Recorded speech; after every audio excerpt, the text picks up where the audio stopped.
अस्सलामुअलैकुम जी, welcome back to another episode of cricket talk with Usman Ghani. तो किन खिलाड़ियों को मुल्तान सुल्तान टारगेट कर रहा है अपने ड्राफ्ट के लिए, किन खिलाड़ियों को वो सिलेक्ट करेगा, किन के पीछे वो भागेगा, किन खिलाड़ियों को वो जाने देगा, उन तमाम चीज़ों के बारे में बात करेंगे। मुल्तान सुल्तान के टारगेट प्लेयर्स के ऊपर बात करेंगे और PSL का ड्राफ्ट कब होने जा रहा है इसके ऊपर भी एक खबर आई है, उसके बारे में भी डिस्कस करेंगे।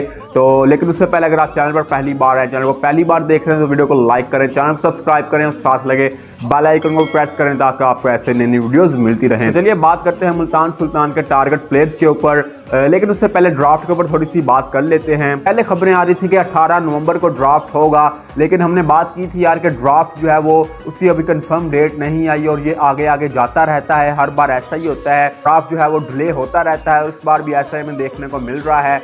और 18 नवंबर को तो नहीं हुआ ड्राफ्ट, अब जो नई डेट आ रही है वो 30 नवंबर की डेट आ रही है और ये कहा जा रहा है कि 30 नवंबर को ड्राफ्ट होगा PSL 8 का, लेकिन अभी भी ये कंफर्म नहीं है क्योंकि आपको पता है कि 1 दिसंबर को ही पाकिस्तान वर्सेस इंग्लैंड का पहला टेस्ट मैच स्टार्ट होगा पिंडी में और उसके वाले से भी ये कंफर्मेशन अब मेरे ख्याल से आ चुकी है कि पिंडी में ये टेस्ट होगा। पहले कुछ खबरें आ रही थी कि शायद इसको तब्दील किया जाए वेन्यू को पॉलिटिकल इश्यूज़ की वजह से, लेकिन अब ये कहा जा रहा है कि पिंडी में ही पहला टेस्ट मैच खेला जाएगा और इस वजह से जो ड्राफ्ट है वो भी अभी उसकी भी कंफर्मेशन नहीं आई कि क्या वो 30 को ही होगा, क्योंकि अगले दिन ही टेस्ट मैच का आगाज़ होगा तो वो उसके लिए ये अच्छी डेट नहीं होगी। तो कुछ खबरें ये आ रही हैं कि PSL का ड्राफ्ट पहले टेस्ट मैच के बाद करवाया जाए, 5 तारीख के बाद करवाया जाए, लेकिन अभी तक जो खबरें हैं वो यही हैं कि 30 नवंबर को PSL का ड्राफ्ट होने जा रहा है। तो ये तो ड्राफ्ट की बात होगी। अब कर लेते हैं मुल्तान सुल्तान की टारगेट प्लेयर्स के ऊपर बात। तो किन खिलाड़ियों को मुल्तान सुल्तान टारगेट कर सकता है इस ड्राफ्ट में, तो हमने इससे पहले लाहौर कंदर के टारगेट प्लेयर्स के ऊपर बात की। अगर आपने वो वीडियो नहीं देखी तो आप उसको जाकर भी देख सकते हैं। तो मुल्तान सुल्तान की पहले हम रिटेंशंस देख लेते हैं कि उन्होंने किन खिलाड़ियों को रिटेन किया है। उनमें उन्होंने मोहम्मद रिजवान को रिटेन किया है, उनके कैप्टन हैं। उसके अलावा उन्होंने शान मसूद, खुशदिल शाह, रायली रूसो, शाहनवाज दानी, टिम डेविड और 2 इमर्जिंग उनके खिलाड़ी एहसानुल्लाह और अब्बास अफरीदी, इनको मुल्तान सुल्तान ने रिटेन किया। हम इनके अगर ओपनर्स देख लें, मोहम्मद रिजवान और शान मसूद इन्होंने रिटेन किए हैं। पिछले साल दोनों का बेहतरीन इनका कॉम्बिनेशन बना था, दोनों ने बेहतरीन परफॉर्म किया था मुल्तान सुल्तान के लिए और इनकी ओपनिंग जोड़ी बहुत सक्सेसफुल रही थी और काफ़ी इन्होंने रन्स बनाए थे। तो इस साल भी ये इन दोनों के साथ कैरी करेंगे और इन दोनों के साथ ये जाएंगे। तो ओपनर के पीछे तो ये नहीं भागेंगे। उसके बाद हम नंबर 3 पे देख लें, रायली रूसो इनके पास मौजूद हैं और उसके अलावा इनके पास बैट्समैन में टिम डेविड भी आ जाते हैं और उसके अलावा इनके पास खुशदिल शाह हैं। तो ये इनके पास बैटिंग हो जाती है। बाद में शाहनवाज दानी और एहसानुल्लाह और अब्बास अफरीदी, ये इनकी बॉलर्स हैं। तो इनकी टीम में यार काफ़ी ऐसी स्लॉट्स हैं जिनको इन्हें फिल करना है। अगर हम देखें, इनके पास मिडिल ऑर्डर में एक बैट्समैन की ज़रूरत है और टिम डेविड क्योंकि इस साल मुश्किल है कि पूरे साल के लिए अवेलेबल हों, पूरे PSL के लिए अवेलेबल हों, क्योंकि वो ऑस्ट्रेलिया की जानिब से अब खेल रहे हैं तो शायद वो कई मैचेस में उनकी अवेलेबिलिटी का इशू आए। तो इनको मिडिल ऑर्डर में एक और बैट्समैन की ज़रूरत है। इनको एक ऑलराउंडर की ज़रूरत है नंबर 7 के ऊपर जो बैटिंग बॉलिंग दोनों कर सकता हो और उसके अलावा इनको बॉलिंग में भी काफ़ी इंपॉर्टेंट प्लेयर्स की ज़रूरत है क्योंकि इनके पास बॉलिंग इनएक्सपीरियंस है। सिर्फ शाहनवाज दानी मौजूद है इनके पास, उसके अलावा इन्होंने 2 इमर्जिंग खिलाड़ियों को रिटेन किया है। तो बॉलिंग में इनके पास अवेलेबल हैं स्लॉट्स, तो यहाँ पर इनको अपनी टीम में बॉलर्स लाने हैं और अच्छे बॉलर्स लाने हैं। तो अब अगर हम देख लें ड्राफ्ट में इनकी कौन सी पिक है उसके ऊपर हम बात कर लेते हैं। उसके अलावा हम अवेलेबल प्लेयर्स के ऊपर बात कर लेते हैं कि किन खिलाड़ियों को ये सिलेक्ट कर सकते हैं, किन खिलाड़ियों को ये पिक कर सकते हैं। तो इनकी ड्राफ्ट में जो पहली पिक है वो प्लैटिनम की पहली पिक जो आती है वो इनकी तीसरी बारी में आएगी। इनसे पहले लाहौर कलंदर्स और कोयटा ग्लैडिएटर्स अपने अपने खिलाड़ी पिक कर चुके होंगे। लाहौर कलंदर तो फखर जमान को ही सिलेक्ट करेगा, उसके बाद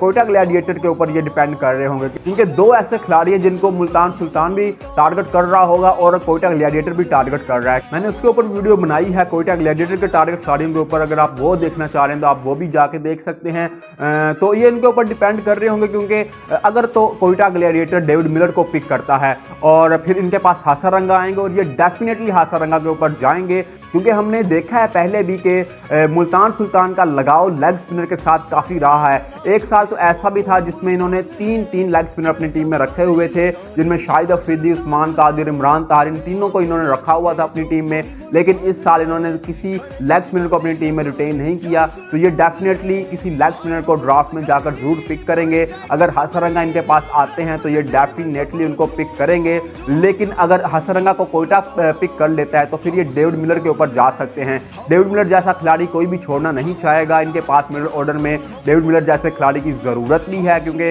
मैंने आपको बताया कि इनको टिम डेविड शायद इस साल पूरे अवेलेबल ना हो, तो टिम डेविड की जगह डेविड मिलर इनके लिए काफ़ी इफेक्टिव साबित हो सकते हैं। इसके अलावा अगर हम देखें तो ऑलराउंडर में इनको एक खिलाड़ी की ज़रूरत है, उडीन स्मिथ के ऊपर ये जा सकते हैं। उडीन स्मिथ के बारे में आपको बताता चलूँ, पिछले साल इन्होंने ही इनको सेलेक्ट किया था और वो आ नहीं सके क्योंकि इंटरनेशनल ड्यूटी की वजह से वो अवेलेबल नहीं थे। लेकिन इनके जो मैनेजर हैं हैदर, उन्होंने कहा था कि हमें पता था कि वो अवेलेबल नहीं होंगे, लेकिन हमने फ्यूचर को देखते हुए उनको सेलेक्ट किया था। लेकिन सरप्राइजिंगली इस साल उन्होंने उनको रिटेन नहीं किया, लेकिन यही लग रहा है कि शायद ये जाकर उनको ड्राफ्ट में दोबारा पिक करेंगे और इनके लिए वो इफेक्टिव साबित हो सकते हैं। इनके कॉम्पोजिशन में वो अच्छा बैठेंगे क्योंकि इनके पास 7 नंबर पर एक ऐसा ऑलराउंडर की इनको ज़रूरत है जो बैटिंग कर सकता हो और बॉलिंग भी कर सकता हो। उडीन स्मिथ बहुत ही अच्छे हार्ड हिटिंग बैट्समैन हैं, बॉलिंग के उनके थोड़े से इश्यूज हैं, इसीलिए शायद इन्होंने रिटेन भी नहीं किया। बॉलिंग में उनको काफ़ी मार पड़ रही है पिछले कुछ अरसे से, लेकिन बैटिंग में वो बहुत ज़बरदस्त हिटर हैं। तो इसके अलावा वो जिमी नीशम को देख सकते हैं, वो भी ऑलराउंडर इनको मिल सकते हैं। उसके अलावा शनाका हैं, लेकिन सबसे बेहतर मेरे ख्याल से इनके लिए उडीन स्मिथ ही रहेंगे।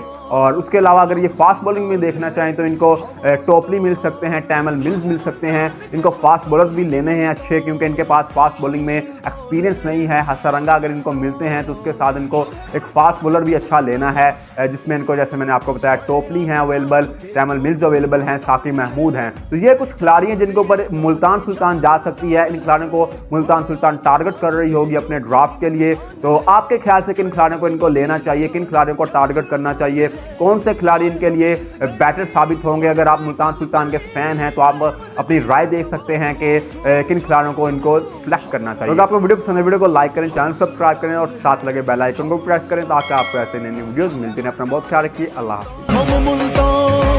हाफ़िज़।